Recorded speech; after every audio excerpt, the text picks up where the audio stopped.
नमस्कार. दत्तराव भुरा चव्हाण, गाव केळी तांडा, तालुका तालुका औंढा नागनाथ, जिल्हा हिंगोली, महाराष्ट्र. शेतकरी बंधूंना हे ना जे आहे आमच्या मार्गदर्शनाखाली माझं इंट्रोडक्शन देतो. धनलक्ष्मी मिसेस गोपाळ घाडगे, राघव BG2 आमची कॉटनची व्हरायटी नंबर 1 आहे. आमच्या मार्गदर्शनाखाली हे सर्व पिकं करतात आणि खूप लांबून मार्गदर्शन घेतात.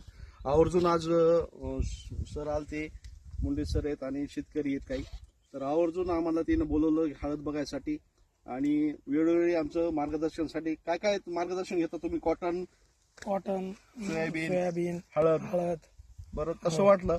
व्यवस्थित आहे सर. व्यवस्थित आहे. तुमच्या मार्गदर्शनाप्रमाणे हा. आम्ही जे वापरतो ना हा. ते आम्हाला ॲव्हरेज पण चांगले आले हा. आणि काळजीपूर्वक तुम्ही सांगता गेल्या वर्षीपासून हा. तुमच्याकडे येतो, हो, तर हो. तुम्ही आम्हाला वेळेवर सांगितलं तसं शेतकरी बंधूंनो सांगायचं तात्पर्य एवढंच आहे की आज हळदीचं लागवड प्रमाण वाढली, पण शेतकऱ्याला आणखी माहिती नाही की हळदीला एकदम साध्या भाषेत सांगतो, लहान मुलाला डायरेक्ट जर वरण भात पिठलं दिलं तर ते जमत नाही.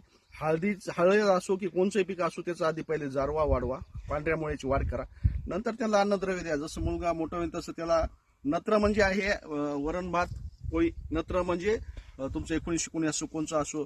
डायरेक्ट काय शेतकरी पहिल्यांदा सोडतात, हे मला वाटते माझ्याप्रमाणे चुकीचं आहे.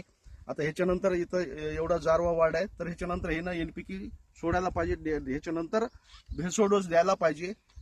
हळद हा खर्चिक पीक नसून जर योग्य मार्गदर्शन जर भेटले तर कमी खर्चामध्ये कमीत कमी 40 क्विंटल एकरी उतार यायला पाहिजे, हे असं माझं मत आहे.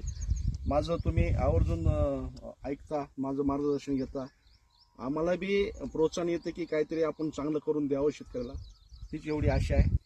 आणि असंच तुमचं भरघोस उत्पन्न वाढावं, हेच आपली कंपनीतर्फे आमच्या आशा आहे. क्युरी रिझल्ट म्हणजे चांगले शेतकरी बंधूंनो, क्युरीचे रिझल्ट नंबर 1 आहेत.